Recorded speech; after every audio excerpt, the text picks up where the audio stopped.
안녕하세요. 인생사연들 진행자입니다. 오늘도 제 채널에 방문해 주셔서 감사합니다. 2026년 4월 22일 2부 사연 시작하도록 하겠습니다. 네가 관리를 못하니까 그런 거야. 시어머니가 다낭 리조트에서 전화로 내뱉은 말이었습니다. 전화 너머로 아이가 까르르 웃는 소리가 들렸어요. 내 아이들한테는 한 번도 할머니 노릇을 안 하신 분이 내연녀 아이들하고 해외여행을 가서 물놀이를 시켜주고 계셨습니다. 27년을 바쳤어요. 남편 빚 4,700만 원을 식당 주방 보조 뛰면서 갚았고 시아버지 수술비 1,800만 원을 제 퇴직금에서 꺼냈고 김장 80포기를 혼자 했고 제사를 연 8번 치렀습니다. 그런데 돌아온 건 해외 출장이라는 거짓말 뒤에 숨긴 다른 가족이었어요. 이 티켓에 찍힌 성인 3명, 소아 2명. 그 5글자가 제 27년을 무너뜨렸습니다. 제 27년의 이야기 지금 시작하겠습니다. 오늘의 사연 시작 전에 구독과 좋아요 눌러주시면 집안에 동기운과 행운이 가득할 겁니다. 안녕하세요. 저는 53세 이은숙입니다. 결혼 전엔 식품회사 생산라인에서 7년을 일했죠. 하루에 수백 개씩 쏟아지는 제품의 분량을 눈으로 골라내는 게 제 일이었습니다. 영수증 한 장, 숫자 하나 틀린 것도 그냥 못 넘기는 성격이에요. 그 꼼꼼함이 27년 뒤에 제 인생을 구할 줄은 그때는 꿈에도 몰랐습니다. 오후 3시였어요. 거실 소파에 앉아서 핸드폰 화면을 내려다보고 있었는데 부재중 전화 99통. 남편 정태 번호였습니다. 그 아래로 시어머니 8통, 시누이 큰언니 5통, 작은언니 3통. 합치면 115통이 넘더라고요. 불과 1시간 사이에요. 저는 그 숫자를 하나하나 세면서 이상하게도 손끝이 차가워지는데 머리는 또렷해지는 걸 느꼈습니다. 마지막으로 걸려온 정태 전화를 받았죠. 누구시죠? 저 아세요? 그렇게 또박또박 말하고 끊었습니다. 여러분, 제가 왜 그랬는지 아시겠어요? 12시간 전 그 아침부터 얘기를 해야 합니다. 그날 아침 7시 정태가 현관에서 캐리어 지퍼를 잠그고 있었어요. 베트남 거래처 미팅이 갑자기 잡혔어. 4박 5일이야. 부장이 안 가면 안 돼. 정태는 자동차 부품 중견기업 해외 영업팀 부장이었습니다. 연봉 7,200만 원. 동남아 거래처 관리 때문에 분기마다 한두 번은 베트남이나 태국을 다녀왔어요. 저는 27년 동안 해왔던 대로 멀미약이랑 컵라면, 종합 비타민을 지퍼백에 넣고 출장 때마다 입는 남색 정장을 다려서 캐리어 맨 위에 올려줬습니다. 현관에서 구두 신는 정태 뒷모습을 보면서도 의심이라는 게 눈곱만큼도 없었어요. 27년을 그렇게 보냈으니까요. 정태가 나간 지 2시간쯤 됐을 때였습니다.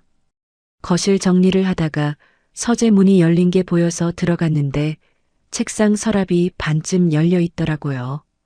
밀어 넣으려는데 서랍 안에 A4 용지가 4번 접힌 채 놓여 있었습니다. 출장 서류인가 싶어서 무심코 펼쳤죠. 투어 이티켓 확인서. 인천 다낭. 탑승자 성인 3명, 소아 2명. 저는 그 자리에서 숨이 멎는 줄 알았습니다. 성인 탑승자 이름 3칸. 박정태. 전혀 모르는 여자 이름. 그리고 3번째 칸에 김순자. 시어머니 이름이었습니다. 소아 2명. 정태와 저 사이에 어린아이는 없어요. 여러분, 제 마음이 어땠겠습니까? 식탁 의자에 주저앉아서 소아 2명이라는 글자를 10번은 읽었을 겁니다. 머리로는 답을 알고 있었어요. 그런데 가슴이 그걸 안 받아들이더라고요. 종이를 쥔 손이 부르르 떨렸습니다. 한참을 앉아 있다가 다시 서재로 들어갔어요. 서랍을 더 열었더니 이름 모를 어린이집 원비 납입 확인서가 나왔습니다. 월 48만 원. 정태 계좌에서 자동이체. 그 아래엔 소아과 영수증 3장이 클립으로 묶여 있었는데 가장 오래된 건 1년 4개월 전 날짜였어요. 1년 4개월. 그 긴 시간 동안 저는 아무것도 모르고 이 사람 캐리어에 컵라면을 챙겨주고 있었던 겁니다. 저는 서류를 핸드폰으로 찍어서 딸 수빈이한테 카카오톡으로 보냈습니다. 수빈이는 3분 만에 답이 왔어요. 엄마 지금 아무것도 하지 마. 내가 퇴근하고 바로 갈게. 그런데 저는 이미 움직이고 있었어요. 27년간 살림이랑 카드 관리를 제가 다 했거든요.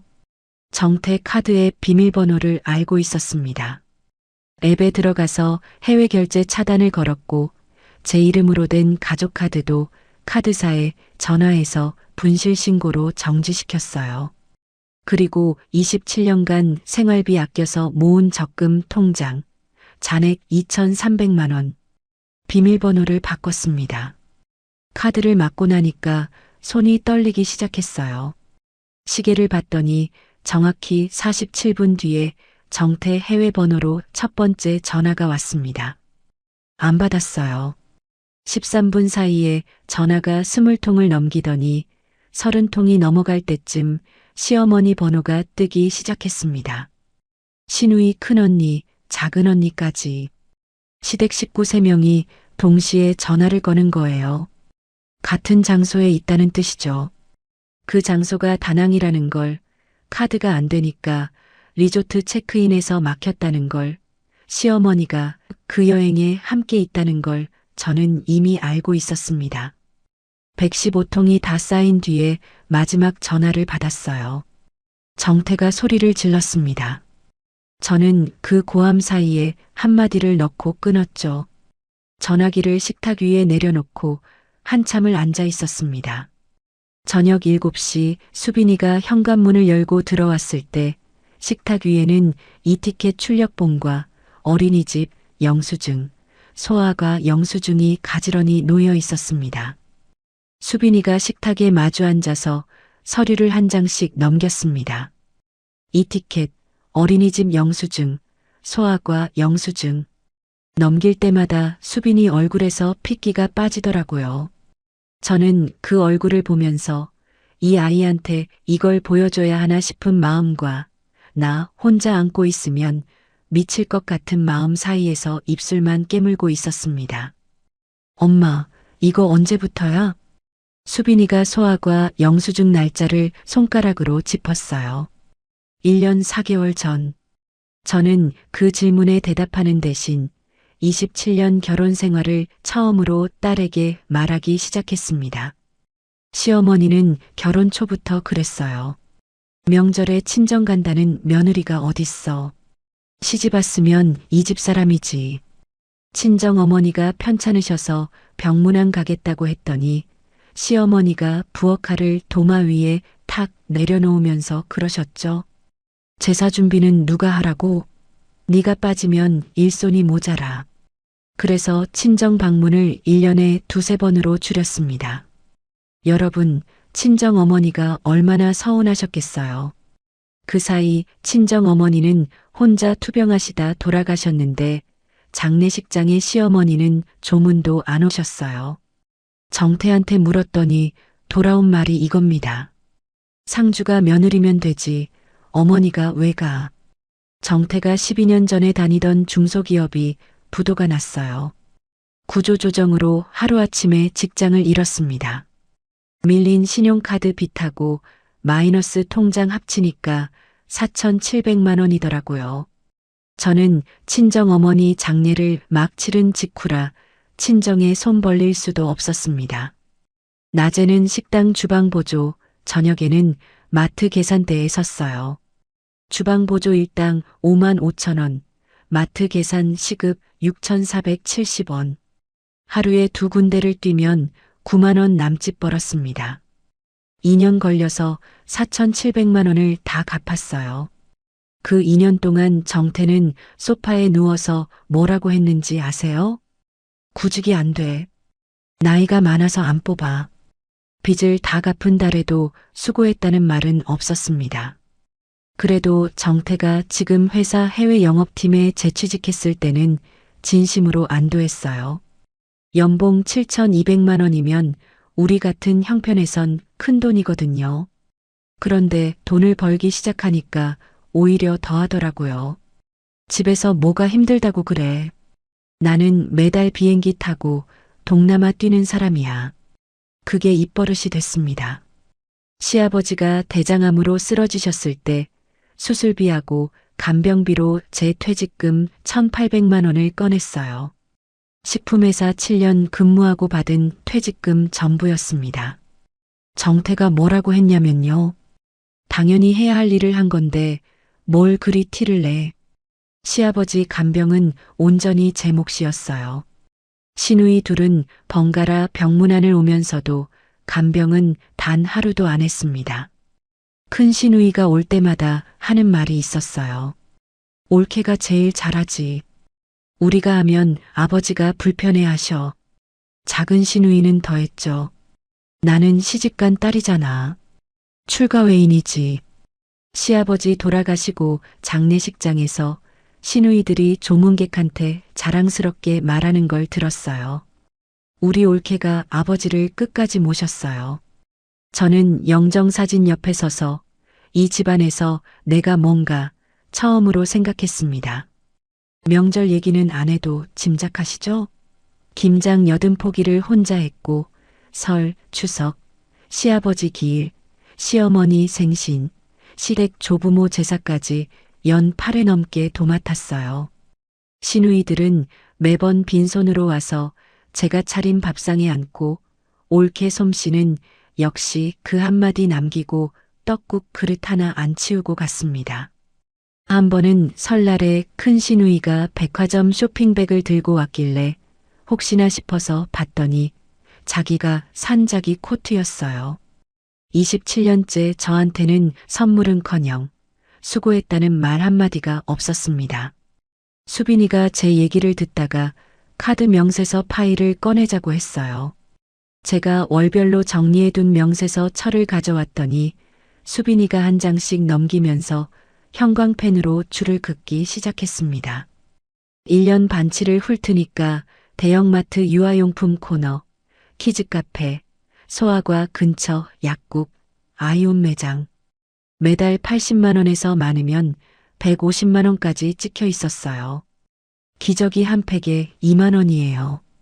일주일에 3팩이면 한 달에 기저귀 값만 24만 원입니다. 거기에 분유, 이유식, 아이오까지. 수빈이가 계산기를 두드려서 총합을 말했을 때 2,400만 원이라는 숫자가 나왔습니다. 해외 결제 내역도 눈에 걸렸어요. 정태 개인 카드로 찍힌 다낭 레스토랑, 호이안 아이 체험 프로그램, 리조트 부대 시설. 전부 회사 출장 기간이랑 겹쳤는데 법인카드가 아니라 개인카드로 아이 관련 시설을 결제했다는 건 회사 출장이 아니라 사적 여행이었다는 뜻이잖아요. 수빈이가 돌아간 뒤 정태한테 전화했지만 안 받더라고요. 그래서 시어머니한테 걸었습니다. 전화 너머로 아이가 까르르 웃는 소리가 들렸어요. 물놀이 하는 소리도요. 어머니, 지금 어디세요? 2초쯤 침묵이 흐르고 시어머니가 받아쳤습니다. 내가 어디 있든 네가 왜 상관이야. 정태 서랍에서 이 티켓 나왔어요. 성인 3명 소아 2명. 어머니 성함도 있어요. 그랬더니 돌아온 말이요. 야, 남자가 바깥에서 좀 그럴 수도 있는 거지. 네가 잘했으면 그랬겠어? 네가 관리를 못하니까 그런 거야. 사람이 어떻게 그럴 수 있나요? 전화를 끊고 나서도 귓속에 아이 웃음소리가 맴돌았습니다. 저는 곧바로 녹음 앱을 확인했어요. 시어머니한테 전화하기 전에 습관처럼 녹음 버튼을 눌렀던 게 남아 있었습니다. 네가 관리를 못하니까 그런 거야. 그 말하고 배경에 아이 웃음소리까지 고스란히 녹음돼 있었어요. 제가 직접 통화한 거니까 문제될 건 없을 거라고 생각하면서 파일을 따로 저장해 뒀습니다. 그날 밤 혼자 서재에 앉아서 27년치 가계부를 꺼냈어요. 결혼 첫 해부터 지난달까지 한 권도 안 빠지고 이삿짐 박스 하나를 가득 채웠습니다. 시어머니가 생활비를 한 푼 단위로 보고하라고 해서 시작한 거였어요. 그게 습관이 돼서 27년을 이어온 겁니다.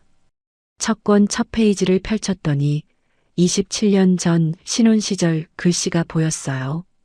콩나물 1,500원, 두부 1,200원, 계란 한 판 4,800원.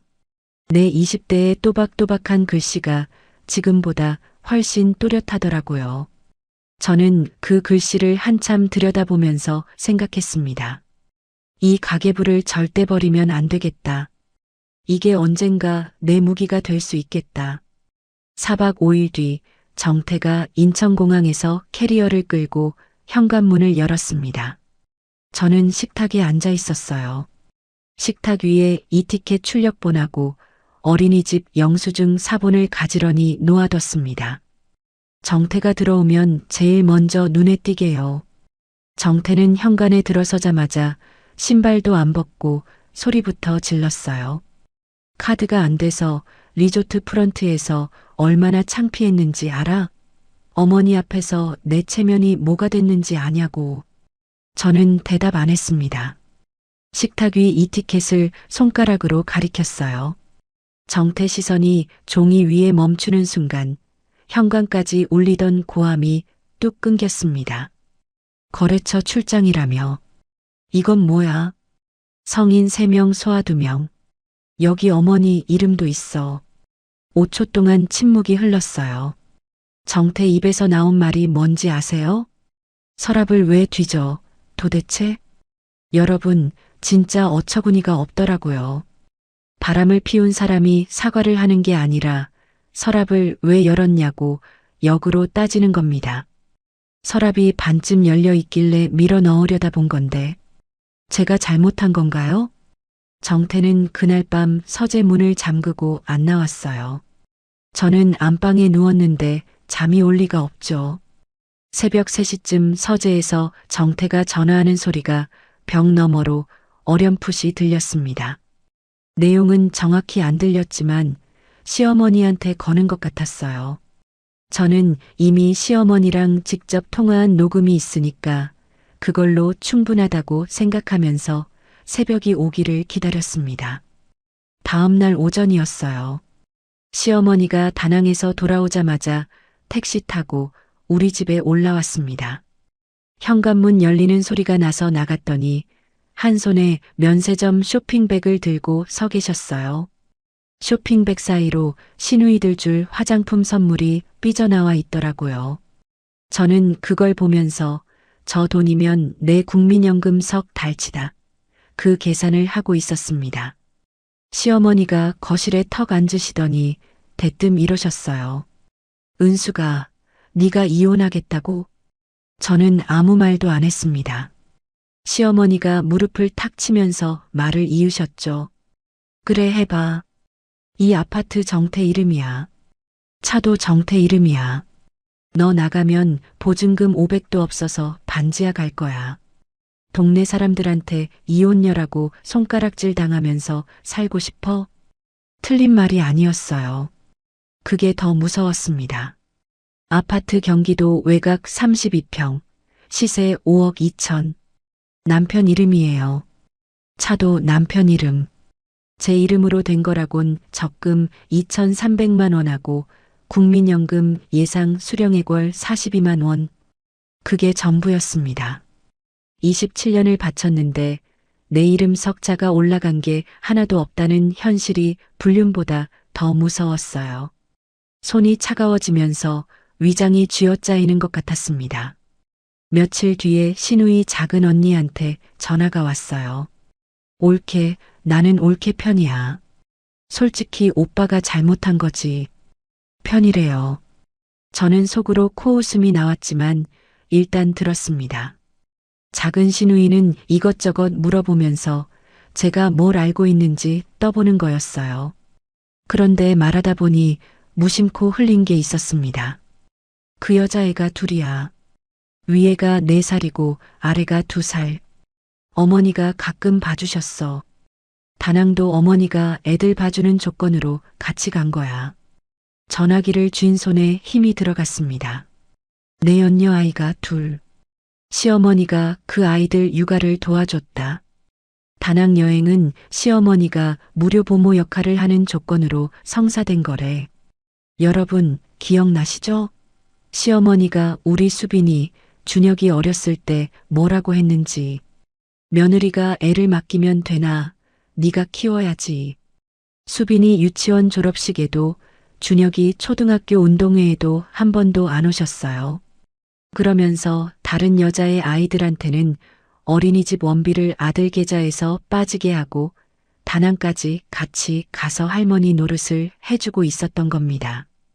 27년 동안 저는 이 집에서 가족이 아니라 가정부였던 거예요. 아들 준혁이한테 전화를 걸었습니다.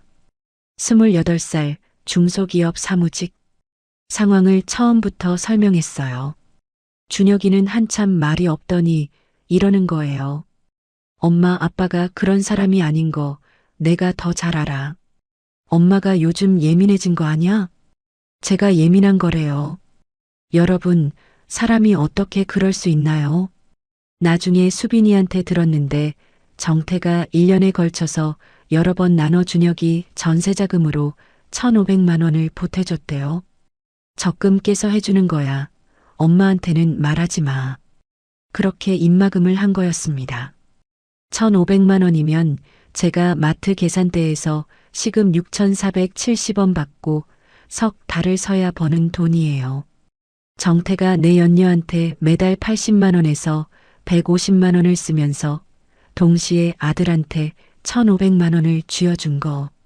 결국 제가 27년간 아껴서 만든 가정 살림에서 빠져나간 돈이죠. 그 돈으로 아들 입을 막고 아들을 자기 편으로 만든 겁니다. 이 집에서 내 편은 수빈이 하나뿐이었어요. 그 주 주말에 수빈이가 집에 왔습니다. 엄마, 이대로 당하면 안 돼. 법률 상담을 받아야 해. 수빈아, 변호사 비용이 얼만데. 구청에서 무료로 상담해줘. 내가 구청에 전화해서 상담 가능한 날 알아볼게. 53년 인생에서 법률이라는 단어를 내일로 쓰게 될 줄은 몰랐어요. 변호사 앞에 앉으면 무슨 말부터 해야 하는지도 모르겠더라고요. 막막했습니다.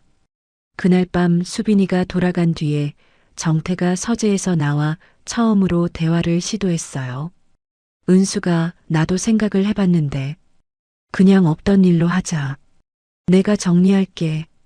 이혼하면 너도 손해야. 저는 정태 눈을 똑바로 봤습니다. 누구를 정리한다는 거야? 그 여자야, 나야? 정태는 대답 대신 서재 문을 다시 닫았어요. 그 문 닫히는 소리를 들으면서 알았습니다. 이 사람하고는 더 이상 할 말이 없다는 걸요. 수빈이가 구청에 전화해서 알아봐준 무료 법률 상담은 매주 수요일 오후 2시부터였어요. 다음 주 수요일 저는 이삿짐 박스용 종이 가방에 27년치 가계부를 담았습니다. 그 위에 이티켓 출력본, 어린이집 영수증 사본, 수빈이가 형광펜으로 줄 그어놓은 카드 명세서를 올렸어요. 가방이 묵직했습니다. 27년 무게가 손잡이에 고스란히 실렸어요. 구청 상담실 문을 열고 들어갔더니 변호사 한 분이 앉아 계셨습니다.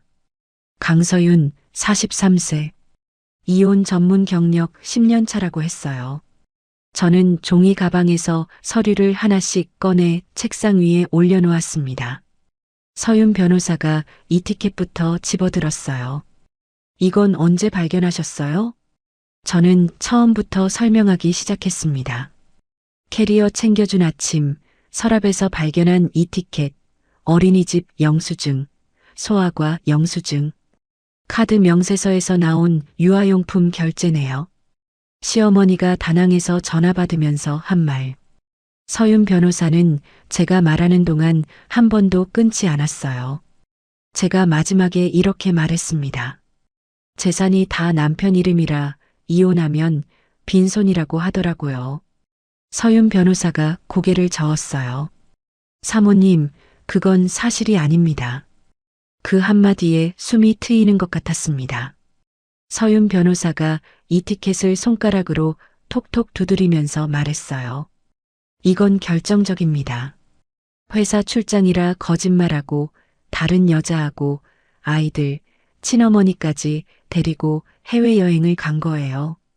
바람피운 증거가 종이 한 장에 다 담겨 있어요. 카드 명세서를 넘기더니 형광펜 침 부분을 짚었습니다. 유아용품, 소아과, 키즈카페.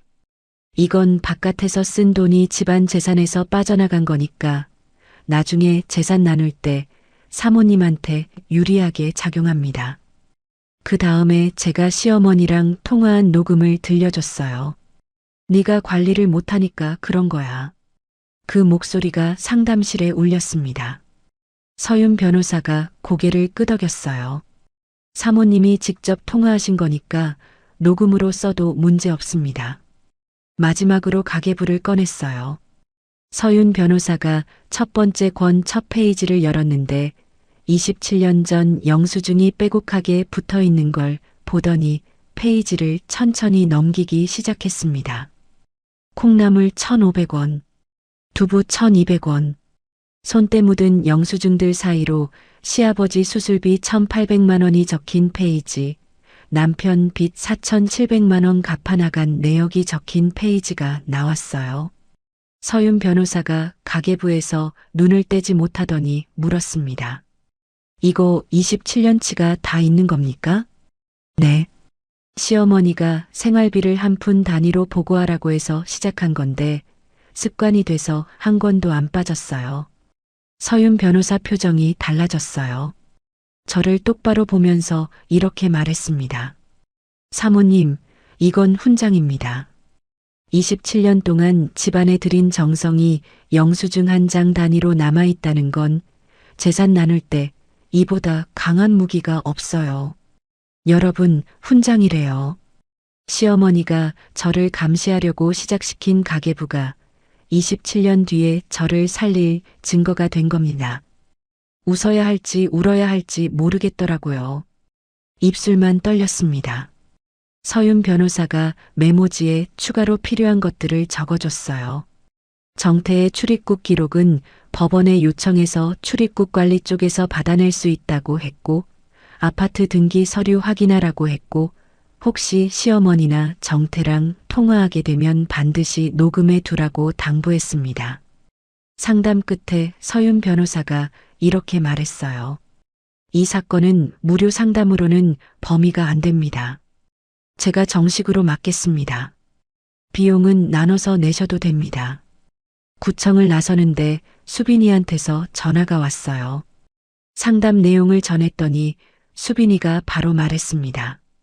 엄마, 내가 아빠 카드 명세서 해외 결제 항목이랑 출장 기간을 컴퓨터로 표 만들어서 대조 정리할게. 25살짜리 딸이 퇴근 후에 밤마다 엄마 서류를 정리하고 있다는 거잖아요. 고맙기도 하고 이 아이한테 이런 짐을 지우고 있다는 게 미안해서 구청 앞 벤치에서 한참을 일어나지 못했습니다. 법률 상담을 받고 나니 이혼이 점점 현실이 됐어요. 문제는 당장 먹고 사는 거였습니다. 27년간 전업주부였던 53세 여자가 뭘 할 수 있을까? 구직 사이트를 열어봤는데 경력 단절 여성 50대로 검색하면 나오는 건 요양보호사 아니면 청소용역뿐이더라고요. 이력서에 쓸 경력이라곤 결혼 전 식품회사 생산직 7년하고 중간중간 뛴 주방보조, 마트 계산원, 보험 외판이 전부였어요. 그 주 목요일 오후에 오랫동안 연락이 없던 영자 언니한테서 카카오톡이 왔습니다. 영자 언니는 식품회사 시절 같은 라인에서 일하던 동료였어요. 10년 전에 퇴직하고 반찬 가게를 차렸는데 매장을 하나 더 내면서 주방이랑 배달 관리를 같이 할 사람을 못 구하겠다는 거예요. 시간 되면 만나자고요. 토요일에 찾아가 봤더니 12평짜리 가게에서 영자 언니 혼자 반찬 만들고 포장하고 배달까지 하고 있었어요. 은수가 새 매장에서 주방이랑 배달 관리 맡아줘. 월 220만 원의 4대 보험. 화려하진 않았어요. 그런데 53세에 내 이름으로 된 월급 통장이 생긴다는 것, 4대 보험 들어가면 국민연금이 추가로 쌓인다는 것, 그것만으로도 눈앞이 밝아졌습니다. 제가 상황을 말 안 했는데 영자 언니가 제 얼굴을 들여다보더니 물었어요. 은수가, 내 표정이 예전 같지 않아. 무슨 일 있지? 반찬 가게 작은 플라스틱 의자에 앉아서 결국 다 말해버렸습니다. 영자 언니가 한참을 듣다가 이렇게 말했어요. 은수가, 너는 남 밑에서 눈치 보느라 네가 얼마나 일 잘하는 사람인지 몰라. 식품회사 라인에서 너처럼 꼼꼼한 사람 없었어. 27년간 남편한테도 시어머니한테도 시누이한테도 못 들은 말이었습니다. 10년 만에 만난 옛 동료한테서 그 말을 듣고 저는 반찬 가게 냉장고 앞에서 울었어요. 영자 언니 가게에서 나와 버스를 타고 집으로 오면서 창밖을 보는데 생각이 정리가 됐습니다. 서윤 변호사한테서 증거가 있다는 말을 들었고 영자 언니한테서 일자리를 제안받았고 수빈이는 매일 밤 서류를 정리해주고 있었어요. 이 세 사람이 27년간 혼자였던 내 주변에 생긴 첫 번째 울타리였습니다. 53년 인생에서 처음으로 나를 위한 싸움을 해보겠다고 생각했어요. 반찬 가게에서 일을 시작한 지 한 달이 지났습니다. 새벽 5시에 일어나서 반찬을 만들고 오전에 포장하고 오후에 배달 관리를 하면 저녁 6시 반쯤 퇴근이었어요. 하루 13시간 넘게 서 있으니까 발바닥이 갈라지고 손등이 트더라고요. 그래도 첫 달 월급 220만 원이 통장에 찍혔을 때 그 숫자를 핸드폰 뱅킹 화면에서 3번은 다시 봤습니다. 27년 만에 내 이름으로 들어온 내 월급이었어요. 서윤 변호사가 법원에 이혼 소송을 넣었고 첫 번째 조정 기일이 잡혔습니다. 가정법원 조정실 앞 복도 벤치에 앉아서 서윤 변호사랑 나란히 차례를 기다렸어요. 무릎 위에 종이 가방을 올려놓고 두 손으로 꼭 잡고 있었는데 그 안에 27년치 가계부가 들어 있었습니다. 손바닥에 땀이 배었어요. 조정실 문이 열렸습니다. 들어서니까 정태하고 정태 쪽 변호사가 이미 앉아 있었어요.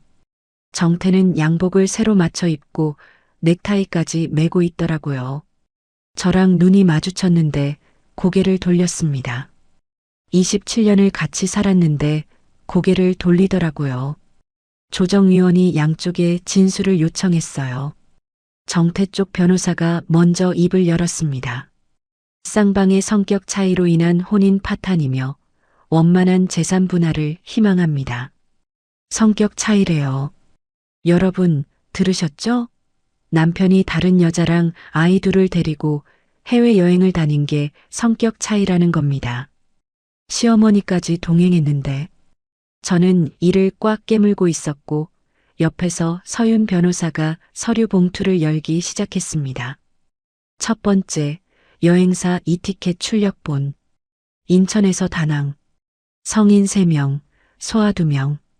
시어머니 이름 포함. 두 번째, 수빈이가 밤마다 정리해준 카드 명세서 대조표.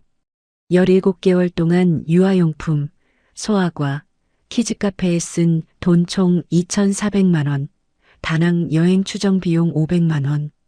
세 번째, 어린이집 원비 납입서. 월 48만 원, 정태 계좌에서 자동이체. 네 번째, 시어머니와 직접 통화한 녹음 파일. 조정위원이 녹음 파일을 틀었어요. 조정실 스피커에서 시어머니 목소리가 흘러나왔습니다. 야, 남자가 바깥에서 좀 그럴 수도 있는 거지. 네가 잘했으면 그랬겠어? 네가 관리를 못하니까 그런 거야. 그리고 그 뒤에요. 아이가 까르르 웃는 소리가 들렸습니다. 물놀이 하는 소리도요. 다낭 리조트에서 시어머니가 내연녀 아이들이랑 같이 있으면서 한 말이라는 게 그 배경소리 하나로 다 드러난 겁니다. 조정실이 조용해졌어요. 서윤 변호사가 설명했습니다. 이 녹음은 의뢰인이 직접 참여한 통화를 녹음한 것이므로 증거로 쓰는데 문제가 없습니다.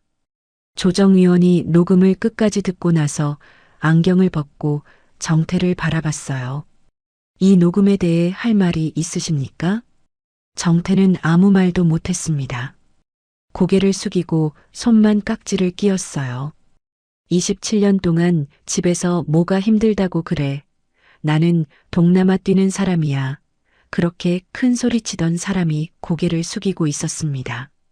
서윤 변호사가 마지막으로 종이 가방에서 27년치 가계부를 꺼냈어요. 조정위원이 첫 번째 권을 펼쳤습니다. 콩나물 1,500원부터 시작된 영수증이 빼곡하게 붙어 있었죠. 페이지를 넘기다가 멈췄어요. 시아버지 대장암 수술비 1,800만 원 내 퇴직금에서 지출. 남편 빚 4,700만 원 주방보조. 마트 계산원 급여에서 상환. 매달 시댁 용돈 30만 원씩 계좌이체. 조정위원이 가계부에서 눈을 떼지 못하더니 물었습니다. 이 돈을 다 사모님이 부담하신 겁니까? 네. 식당 주방보조, 마트 계산원, 보험 외판까지 했습니다. 서윤 변호사가 옆에서 보충했어요. 의뢰인은 27년간 집안일 외에도 따로 일해서 시아버지 병원비 1,800만 원, 남편 빚 4,700만 원, 시댁 경조사비랑 용돈 합쳐서 약 1,400만 원, 총 7,900만 원을 별도로 드렸습니다. 급여 명세서하고 통장 거래 내역도 준비돼 있습니다. 7,900만 원. 내 27년이 숫자로 환산되는 거예요. 비참하기도 했지만 그 숫자가 존재한다는 것 자체가 내가 살아온 증거라는 생각이 들었습니다. 조정은 양쪽 합의가 안 돼서 불성립됐어요. 사건은 재판으로 넘어갔습니다. 서윤 변호사가 말했어요. 예상한 수순입니다.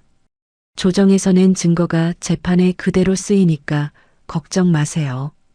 재판 전에 법원을 통해서 정태 씨 출입국 기록을 받아낼 겁니다. 2달 뒤 1심 재판에서 서윤 변호사가 출입국 기록을 추가로 제출했습니다.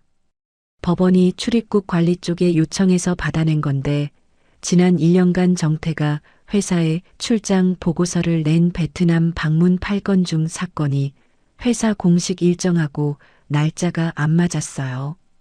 회사 출장인 척하고 개인 여행을 간 게 4번이나 된다는 뜻이었습니다. 서윤 변호사가 재판부한테 말했어요. 이것은 배우자를 속여서 바람을 감춘 정황입니다. 판결이 나왔습니다. 재판부가 재산을 나누는 비율을 제 쪽 55%로 잡았어요. 아파트 시세 5억 2천만 원에 55%면 2억 8,600만 원. 거기에 위자료 3천만 원. 합해서 3억 1,600만 원. 서윤 변호사한테서 전화로 결과를 들었을 때 저는 반찬 가게에서 시래기를 다듬고 있었어요. 전화를 끊고 5분쯤 아무것도 못하고 서 있었습니다. 영자 언니가 다가왔어요. 은수가 왜 그래? 이겼대, 언니. 그날 시어머니가 법원 앞에 직접 오셨더라고요. 이 독한 년, 집안을 말아먹을 년. 서윤 변호사가 차분한 목소리로 말했습니다. 어머님, 여기서 소란 피우시면 법원 경위가 옵니다. 그리고 녹음은 지금도 되고 있습니다. 시어머니가 입을 반쯤 벌린 채 멈추셨어요. 평생 시어머니가 입 다무시는 걸 본 적이 없었거든요. 그 3초의 침묵이 저한테는 27년이 응축된 순간이었습니다. 그런데 끝이 아니었어요. 서윤 변호사가 전해준 소식에 따르면 정태가 1심 판결에 불복해서 항소를 준비하고 있었습니다. 시누이들이 변호사 비용을 대주기로 했다는 거예요. 반찬 가게에서 2번째 월급이 들어온 날 퇴근길 편의점에서 내 돈으로 아이스크림 하나를 사 먹으면서 생각했습니다. 아직 안 끝났구나. 그래도 3개월 전 식탁에서 이 티켓 발견하고 주저앉았던 나하고 지금 월급 받고 변호사랑 통화하는 내가 같은 사람이라는 게 믿기지 않았어요. 적어도 이 싸움에서 나는 더 이상 빈손이 아니었습니다. 항소심 준비가 시작된 지 3주째 되던 화요일 저녁이었어요. 반찬 가게 정리를 마치고 집에 돌아와 현관문을 여는데 수빈이한테서 전화가 왔습니다. 수빈이 목소리가 급했어요. 엄마, 나 지금 아파트 등기 서류 인터넷으로 열어봤는데 움직임이 있어. 서윤 변호사가 등기 서류를 수시로 확인하라고 했었거든요. 수빈이가 그 말을 기억하고 퇴근 후에 인터넷으로 열람한 거였어요. 아파트에 빚 담보가 하나 추가돼 있었고 정태가 신우이 큰언니 이름으로 매매 계약을 진행하려는 정황이 포착된 겁니다. 여러분, 이게 뭔 뜻인지 아시죠? 재판에서 나한테 줘야 할 아파트를 재판이 끝나기 전에 빼돌리려는 거예요. 이게 되면 쟤한테 돌아올 돈이 없어지는 겁니다. 바로 서윤 변호사한테 전화했어요. 내일 아침에 법원에 아파트 처분 금지 신청을 넣겠습니다. 등기 서류 캡처해서 보내주세요. 수빈이가 캡처해둔 화면을 바로 보냈습니다. 서윤 변호사가 말했어요. 재판 중에 재산을 빼돌리려 한 것 자체가 판사한테 아주 안 좋게 보입니다. 오히려 우리한테 유리해질 수 있어요. 전화를 끊고 나니까 손이 떨리더라고요. 유리하다는 말이 귀에 들어오기는 했는데 그보다 이 사람이 아파트까지 빼돌려서 나를 진짜 빈손으로 만들려 했다는 게 분노보다 서글픔으로 먼저 왔습니다. 법원에 신청이 접수된 다음 날 저녁, 이번에는 준혁이한테서 전화가 왔어요. 엄마, 나 회사에서 잘렸어. 경기가 안 좋아서 부서 자체가 없어졌대요. 그런데 문제가 그게 끝이 아니었습니다. 전세 만기가 2달 앞인데 집주인이 보증금 돌려줄 돈이 없다는 거예요. 정태가 1년에 걸쳐서 나눠 보태준 1,500만 원은 전세금 일부였는데 나머지가 묶여버린 상황이라 준혁이는 당장 살 곳이 불안해진 거였습니다. 부엌 식탁에 앉아서 한참을 있었어요. 미워도 자식이라는 말이 이렇게 잔인한 줄 몰랐습니다. 아빠 편 들면서 엄마가 예민한 거 아니냐고 했던 아들이에요. 그래도 실직하고 전세가 위태롭다는 말에 속이 시렸어요. 적금 2,300만 원을 깨서 줄까 하는 생각이 0.5초쯤 스쳤습니다. 그런데 그 돈은 이혼 끝나고 내가 살 집 종잣돈이었어요. 여기서 또 내 걸 내어주면 27년하고 똑같은 패턴이 반복되는 겁니다. 저는 이를 악물었습니다. 준혁이 걱정을 안고 있던 그 주 금요일이었어요. 반찬 가게에서 점심 배달용 반찬통 박스를 들어올리는 순간 허리에서 뚝 소리가 났습니다. 그대로 바닥에 주저앉았어요. 다리가 저리면서 등 아래쪽이 칼로 찌르는 것 같았습니다. 영자 언니가 119에 전화해서 응급실에 갔더니 허리뼈 4번하고 5번 사이 디스크가 빠져나왔다는 거예요.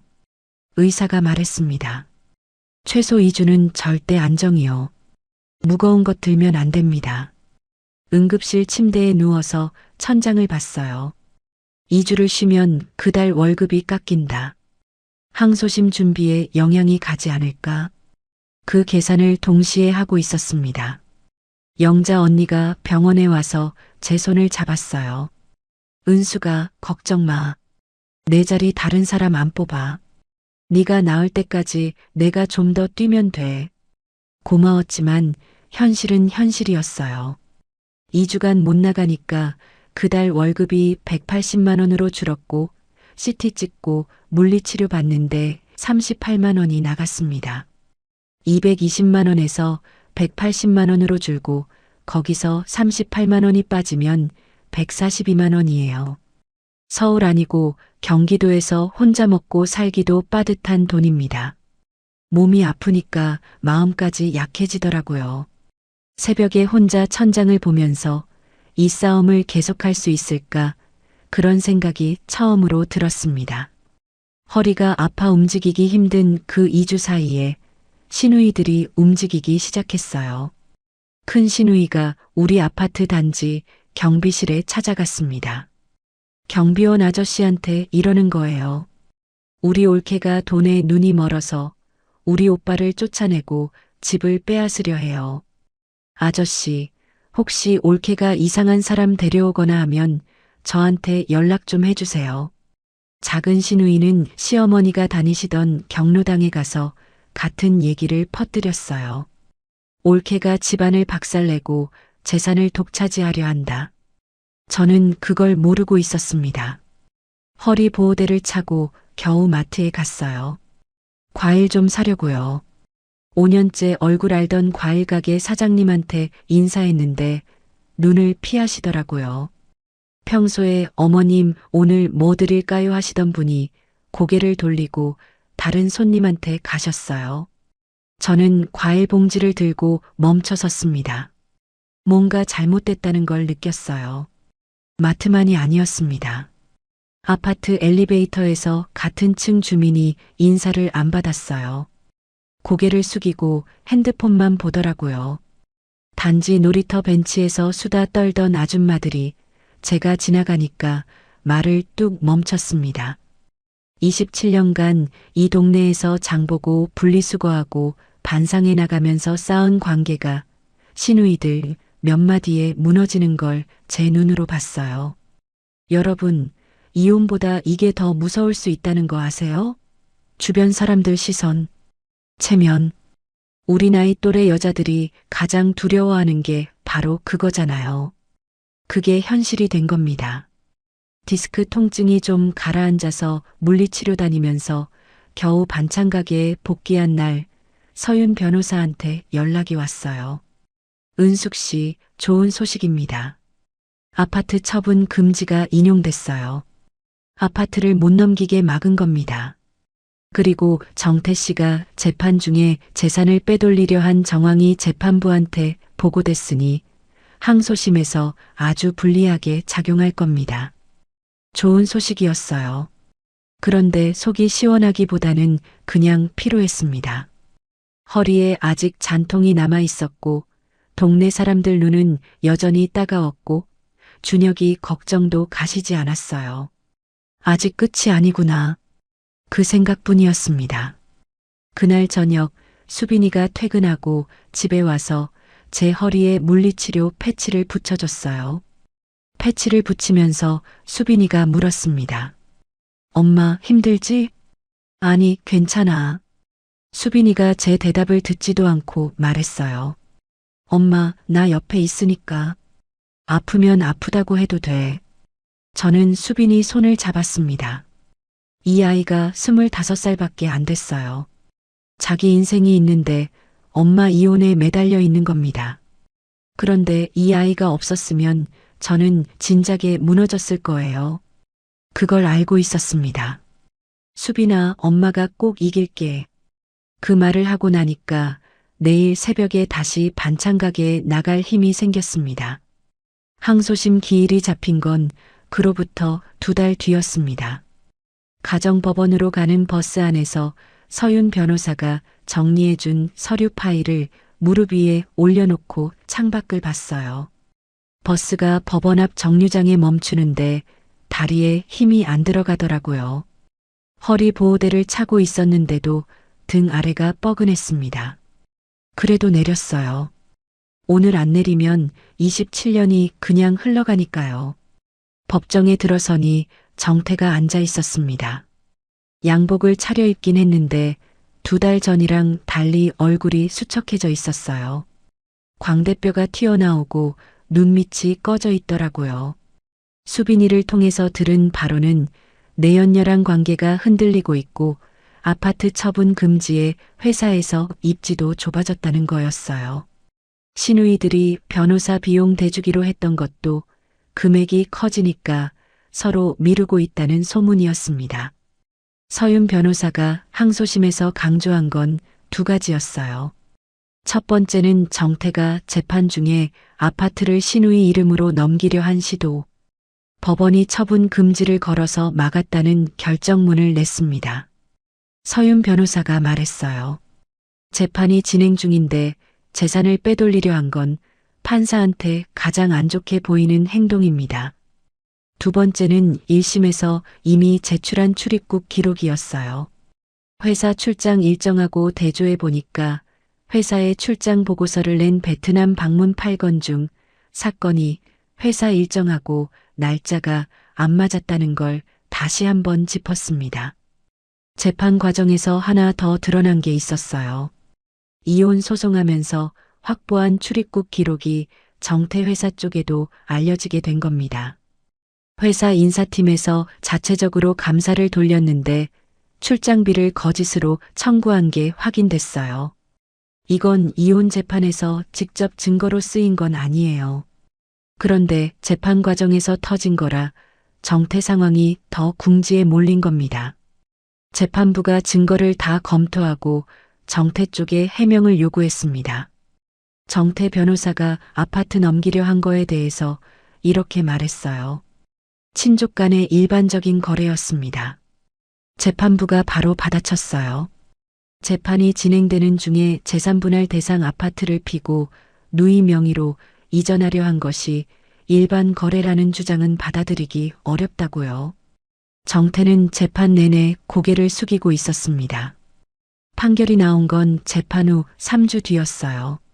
서윤 변호사한테서 전화가 왔습니다. 은숙 씨, 1심 판결 유지됐습니다. 재산분할 55%, 위자료 3천만 원, 합해서 3억 1,600만 원 확정이에요. 상대 측이 재판 중에 재산 빼돌리려 한 게 오히려 심증을 굳혔습니다. 여기서 더 올라가기는 어려울 겁니다. 전화를 끊고 반찬가게 뒷마당 플라스틱 의자에 앉아서 하늘을 올려다봤어요. 4월이었는데 바람이 차더라고요. 그래도 햇살이 얼굴에 닿으니까 따뜻한 게 느껴졌습니다. 판결 이후에 일은 빠르게 정리됐어요. 정태는 분할금을 마련하려면 아파트를 팔아야 했습니다. 동시에 회사에서 출장비 거짓 청구 건으로 감봉 3개월 처분을 받았고 해외 영업팀에서 내근직으로 자리가 옮겨지면서 연봉도 깎였어요. 27년 동안 나는 비행기 타고 동남아 뛰는 사람이야. 그렇게 내세우던 해외 출장이 바람 통로가 되고 결국 직장까지 흔들어 놓은 겁니다. 내연녀는 정태가 집을 잃고 회사에서 흔들리기 시작하니까 연락을 끊었다는 소식이 돌았어요. 시어머니는 시누이 큰언니네 작은 방 신세가 됐습니다. 큰 시누이가 전화를 걸어왔어요. 옳게 어머니를 모실 형편이 안 돼.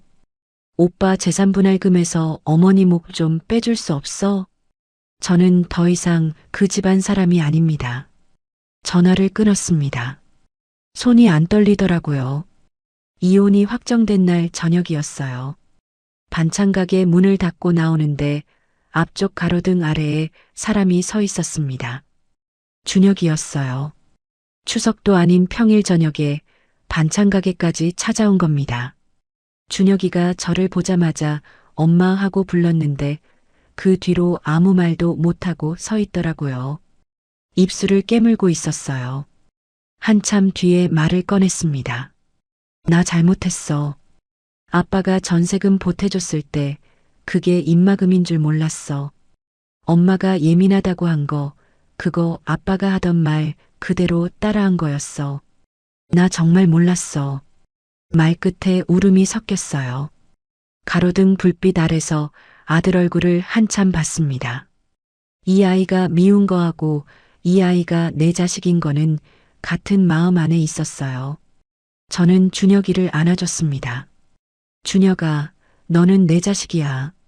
그건 변하지 않아. 안았다가 떨어지면서 말했어요. 그런데 내 빚은 네가 갚아. 엄마가 대신 갚아주는 건 이제 없어. 그게 엄마가 27년 동안 배운 거야. 준혁이가 울면서 고개를 끄덕였습니다. 사랑이 끝난 게 아니었어요. 사랑하는 방식이 바뀐 겁니다. 그날 밤 집에 돌아왔어요. 아직 정태가 안 나간 상태라 같은 집이었는데 서로 다른 방을 쓰고 있었습니다. 저는 서재에 들어가서 27년치 가계부를 꺼냈어요. 첫 권 첫 페이지, 콩나물 1,500원, 마지막 권 마지막 페이지, 지난달 공과금, 한 장씩 넘기면서 생각했습니다. 시어머니가 저를 감시하려고 시작시킨 가계부가 법정에서 훈장이 됐구나. 마지막 페이지 뒤에 끝이라고 썼어요. 그리고 새 가계부를 한 권 꺼내서 첫 페이지에 오늘 날짜를 적고 그 아래에 이렇게 썼습니다. 이윤숙의 가계부 한 권. 이혼이 확정되고 정태가 아파트를 내놓았는데 팔리기까지 4개월이 걸렸어요. 경기도 외곽 32평이 쉽게 안 나가더라고요. 매각 대금에서 재산분할금이 지급된 뒤 저는 바로 집을 알아보기 시작했습니다. 3억 1,600만 원. 숫자만 보면 커 보이죠. 그런데 여기서 집을 사고 나면 남은 돈으로 60세, 70세, 80세까지 살아야 해요. 함부로 쓸 수 없었습니다. 수빈이랑 주말마다 부동산을 돌았어요. 수빈이가 인터넷으로 매물을 검색해서 목록을 뽑아왔고 저는 직접 가서 창문 방향이랑 수도 수압이랑 벽지 상태를 눈으로 확인했습니다. 식품회사 생산 라인에서 분량 골라내던 눈이 이럴 때 쓰이더라고요. 경기도 소도시에 전용 59제곱미터 소형 신축 아파트를 찾았어요. 매매가 2억 2천만 원. 취득세랑 중개 수수료, 법무사 비용까지 합치니까 2,400만 원 남짓이 더 들었습니다. 총 2억 4,400만 원 가까이 들어간 셈이에요. 법무사 사무실에서 등기 서류를 받았습니다. 소유자란에 이윤숙 세 글자가 찍혀 있었어요. 그 서류를 받아들고 법무사 사무실에서 새 집까지 걸어갔습니다. 15분 거리였는데 30분 넘게 걸렸어요. 자꾸 서류를 꺼내서 봤거든요. 현관문을 열고 빈 거실에 들어섰습니다. 아무것도 없었어요. 커튼도 없고 가구도 없고 바닥에 입주 청소 자국만 남아 있었습니다. 그 바닥에 앉아서 등기 서류를 무릎 위에 올려놓고 한참을 있었어요. 53년 인생에서 내 이름으로 된 집은 이게 처음이었습니다. 나머지 7,200만 원 중에 5천만 원은 적금하고 개인연금에 나눠 넣었고 2,200만 원은 비상금으로 통장에 뒀어요. 서윤 변호사가 소개해준 재무설계사가 말하더라고요. 국민연금 받기 시작하려면 7년 남았습니다. 그때부터 월급이랑 연금 합치면 넉넉하진 않아도 누구 눈치 안 보고 사실 수 있는 구조예요. 누구 눈치 안 보고. 이 5글자가 내 인생에서 가장 비싼 말이었습니다. 27년간 시어머니 눈치, 남편 눈치, 시누이 눈치를 봤어요. 콩나물 한 봉지 살 때도 가계부에 적어야 했고 친정에 다녀오면 며칠을 눈칫밥을 먹어야 했습니다. 그게 이제 끝난 거예요. 반찬 가게에서는 영자 언니가 제 1년째 근무를 축하한다며 이렇게 말했어요. 은수가 네가 오고 나서 단골이 30% 늘었어. 특히 매콤 어묵볶음이랑 소불고기 장조림은 주문이 2배야. 월급을 250만 원으로 올려줬습니다. 새벽 5시에 출근해서 반찬 만들고 오후에 배달 관리 마치면 저녁 6시 반 퇴근. 고되지만 내 통장에 내 이름으로 들어오는 250만 원은 27년간 남편 카드로 장 보던 시절의 어떤 금액보다 무게가 있었어요. 지난달에 반찬 가게 단골 할머니 한 분이 그러셨거든요. 사장님, 여기 반찬이 우리 며느리보다 나아. 영자 언니랑 눈을 마주치면서 웃었어요. 사장님이래요. 53년 동안 옳게 며느리, 엄마라고만 불리다가 사장님이라는 호칭을 듣고 있는 겁니다. 수빈이하고는 격주 토요일마다 내 아파트 근처 칼국수집에서 밥을 먹어요. 칼국수 한 그릇에 8,000원. 수빈이가 처음 새 아파트에 왔을 때 현관에서 신발 벗으면서 이러더라고요. 엄마 집이다. 진짜 엄마 집이다. 거실 창으로 오후 햇살이 들어오는 걸 보면서 수빈이가 말했어요. 엄마 집 예쁘다. 그 말이 세상에서 제일 비싼 말이었어요. 27년간 한 번도 가져보지 못한 내 공간을 딸이 처음으로 인정해준 순간이었거든요. 준혁이는 배달 일을 하면서 빚을 갚아가고 있었습니다. 이혼 확정 후 석 달째부터 한 달에 한 번 내 계좌로 10만 원을 보내오기 시작했어요. 적요란에 엄마 용돈이라고 적혀 있었습니다. 처음 그 알림을 본 건 반찬 가게 퇴근하고 편의점에 들렀을 때였어요.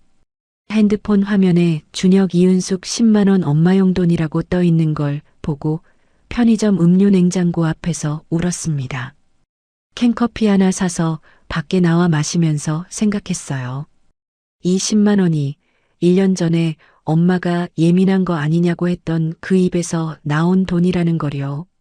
정태는 아파트 팔고 회사 근처 원룸으로 이사했대요. 감봉에 보직 변경까지 당한 뒤로 해외 출장은 완전히 없어졌고 내연녀는 정태가 집 잃고 연봉 깎이니까 아이 둘 데리고 연락을 끊었다고 합니다. 시어머니는 시누이 큰언니네 작은 방에서 지내시면서 아직도 그러신대요. 내 아들이 이렇게 된 건 다 그년 때문이라고. 전에 듣긴 했지만 더 이상 상처가 안 됐어요.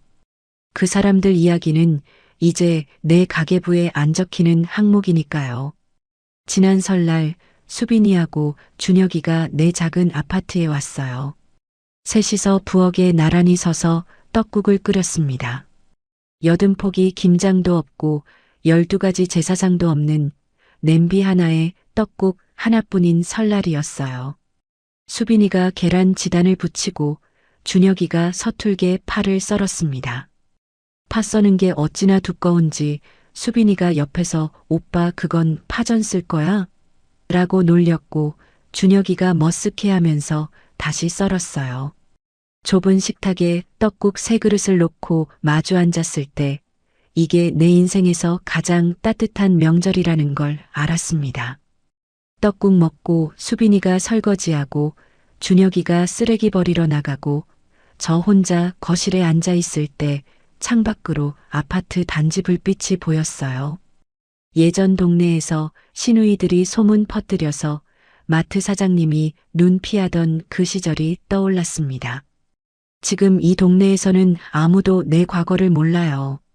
그게 도피가 아니라 새 출발이라는 걸 알았습니다. 반찬 가게 단골들이 사장님 반찬 맛있어요 할 때 그게 내가 새로 쌓아가는 관계이고 체면이에요. 영자 언니가 반찬 가게 점심시간에 김밥 나눠 먹으면서 물었어요. 은수가 후회 안 해? 잠깐 생각했습니다. 그리고 대답했어요. 27년 참은 건 후회해도 다시 시작한 건 하루도 후회 안 해. 영자 언니가 웃으면서 그 말 멋있다고 했는데 멋있는 게 아니라 그냥 솔직한 거였어요. 저녁에 반찬 가게 문 닫고 버스 타고 집으로 오는 길에 수빈이가 보낸 카카오톡을 읽었습니다. 이번 주 토요일 칼국수집 예약했고 준혁이도 온대요.